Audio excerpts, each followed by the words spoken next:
നമസ്കാരം. നമസ്കാരം. Eco star stainless steel water tank എങ്ങനെയാണ് ഈ കൺസെപ്റ്റിലേക്ക് വന്നത്? ഇത് നമ്മുടെ ഒരു പാഷനാണ്. കാരണം എനിക്ക് വേറെ ബിസിനസ് ഉണ്ടെങ്കിലും എൻ്റെ ബ്ലഡിൽ ഇതാണ്. കാരണം ഞാൻ ഡിപ്ലോമ മെക്കാനിക്കൽ എഞ്ചിനീയറിങ് കഴിഞ്ഞ് അത് ക്വാളിറ്റി കൺട്രോളായിരുന്നു അവിടെ ജോലി. ബോംബെയിലായിരുന്നു. അവിടെ ഒരു 2 വർഷം ജോലി ചെയ്തു. പിന്നെ അവിടെ തന്നെ NDT ടെസ്റ്റിംഗ് ക്വാളിഫിക്കേഷനൊക്കെ നടത്തിയിരുന്നു. RT, PT, UT, MT, പിന്നെ സർട്ടിഫൈഡ് വെൽഡിംഗ് ഇൻസ്പെക്ടർ കോഴ്സ് കഴിഞ്ഞു. പിന്നെ അവിടെ നിന്ന് ഞാൻ ഗൾഫിലേക്ക് പോയി. അവിടെ ചെന്നിട്ട് ഈ ജോലി തന്നെയായിരുന്നു, quality control inspector oil and ഗ്യാസിൽ. അപ്പോൾ അവിടെ ആദ്യം ഒരു കോൺട്രാക്ടിങ് കമ്പനിയിലായിരുന്നു 3CC എന്ന് പറഞ്ഞിട്ട്. പിന്നെ അവിടെ നിന്ന് ക്ലയൻറ്റ് സൈഡിലേക്ക് പിന്നെ ഇത്തിരി കൂടി അപ്ഗ്രഡേഷൻ ചെയ്തു.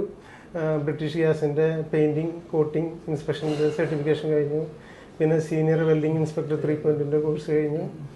പിന്നെ അന്ന് മുതൽ ക്ലയൻറ്റ് സൈഡിൽ തന്നെ വെൽഡിംഗ് ഇൻസ്പെക്ടറായിട്ട് എടുക്കണം. അപ്പോൾ pressure vessel, heat exchangers, gas pipe line, cross country pipe line, refinery, gas plant, ഇതിൻ്റെയൊക്കെ കമ്പനി സൈഡിലുള്ള ഇൻസ്പെക്ടറാണ്. പിന്നെ ഇവിടെ ഒരു നല്ല സ്കോപ്പ് ഉണ്ട്. ഇതൊരു ഇന്നോവേറ്റീവ് പ്രോഡക്റ്റാണ് SS-ൻ്റെ പ്രോഡക്റ്റ്. പിന്നെ ഇതിലെനിക്ക് പരിപൂർണ്ണ കോൺഫിഡൻസ് ഉണ്ട്. കാരണം ഈ സാധനം ഒന്നും സംഭവിക്കില്ല, പബ്ലിക്കിന് ഇത് കൊടുക്കാൻ ഒരു ഇന്നോവേറ്റീവ് പ്രോഡക്റ്റാണ്.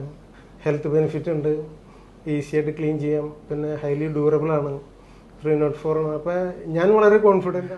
പിന്നെ മാർട്ടിൻ ഉണ്ട്. ആ പുള്ളി 23 വർഷം ഗൾഫിൽ വെൽഡറായിരുന്നു, ടിഗ് വെൽഡറായിരുന്നു, പ്രഷർ വെസൽ, ഹീറ്റ് എക്സ്ചേഞ്ചറൊക്കെ ഉള്ള വെൽഡറായിരുന്നു. അപ്പൊ എല്ലാം നല്ല ടീമാണ്.